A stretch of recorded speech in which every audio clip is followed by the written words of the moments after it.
नमस्कार दर्शक बंधु आज भिडटी हूँ किपर जालिबे मंगल दीप आसतु यह भिडियो जाना। अनेक समय घरे एवं व्यवसाय प्रतिष्ठान में हठात समस्या उपड़ी थाए। यही सब समस्यार समाधान हो ज्योतिष शास्त्र। यदि कौन समस्या मध्य आपण गति करुछन तो यार समाधान पर मंगल दीप जालतु।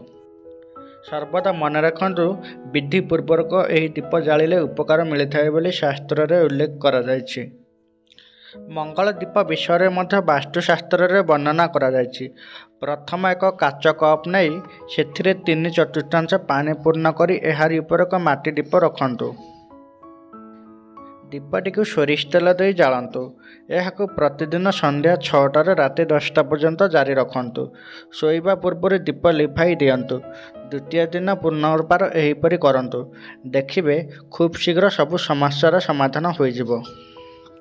मंगल दीप जलाइबा समय किछि सतर्कता एवं दिग प्रति ध्यान देवा उचित। दीप केबे भी उत्तर पूर्व दिगरे जलिबा उचित नुहे।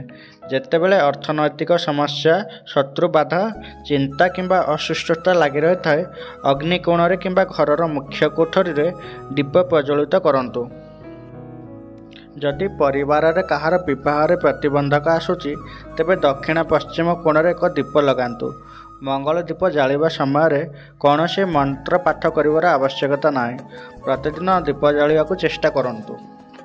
बंधु माने एई भिडियोटी थिला मंगल दीप जालिबार किछि नीति नियम।